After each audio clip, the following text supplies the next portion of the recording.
Welcome back to BrainBlast, the only podcast where our brains explode with amazing facts. That is right, Alex. I am Jordan, your resident history hound, and today we are traveling back in time to ancient Italy. We are talking about the legendary city of Rome.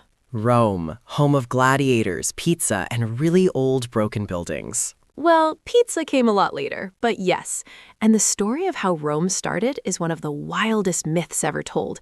It features an evil uncle, a river rescue, and a wolf. Wait, a wolf? Like the big bad wolf? Nope, a she-wolf. Let us set the scene. The year is way, way back, around 771 BC. A princess named Rhea Silvia had twin baby boys named Romulus and Remus. Their dad was literally Mars, the Roman god of war. Whoa, having a literal war god for a dad means you probably win every argument at the playground. You would think, but Rhea Silvia had an evil uncle named Amulius who had stolen the throne. He was terrified the twins would grow up and take his crown, so he ordered them to be tossed into the Tiber River. Boo, worst uncle ever. Total villain move, but the servant felt bad and just put the babies in a basket and left it by the riverbank. The river swelled up, carried the basket safely downstream, and washed it ashore. And let me guess, this is where the wolf comes in? Spot on. A mother wolf, known in Latin as a Lupa, found the crying babies. Instead of a snack, she decided they were adorable and fed them her milk. A woodpecker even flew down to bring them snacks. A wolf gave them milk and a bird gave them snacks? That is the best animal daycare I have ever heard of. It really was. But eventually, a human shepherd named Faustulus found the boys and raised them with his wife.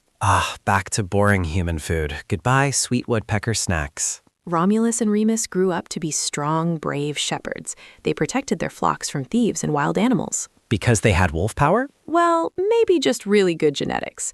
Eventually, they got into a scuffle with some shepherds owned by, guess who? The evil Uncle Amulius? Exactly. Remus was captured and taken to the king. Romulus gathered a bunch of shepherds, stormed the palace, rescued his brother, and defeated King Amulius for good. Take that, Uncle Amulius. So did they become the new kings? They actually gave the throne back to their grandfather, who was the rightful king. The twins decided they wanted to build their very own city right where the wolf had found them. Oh, I smell a real estate reality show. Tiny Homes, Tiber River Edition. Close, but there was one huge problem. They couldn't agree on exactly where to build it. Romulus wanted to build on the Palatine Hill. Remus wanted to build on the Aventine Hill. Ooh, boy, I fight with my sister over the front seat of the car. I cannot imagine fighting over a whole hill. Since they couldn't decide, they turned to a Roman tradition called augury.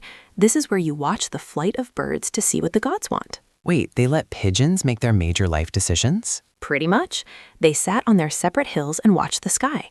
Remus saw 6 vultures first, but then Romulus saw 12 vultures. Okay, so Remus won because he saw them first, right? Well, Remus said he won because he was first, but Romulus said he won because 12 is more than 6. Round 1, fight. They started building their own walls on their own hills. Remus decided to make fun of Romulus's wall. He jumped right over it and said, "Look how easy this is to cross." Uh-oh, you do not mock a guy whose dad is the god of war. You really do not. The myth says Romulus got so angry he struck Remus down, and Remus, well, he did not survive. Whoa, that escalated quickly. Note to self, do not jump over my siblings' stuff. A very good rule.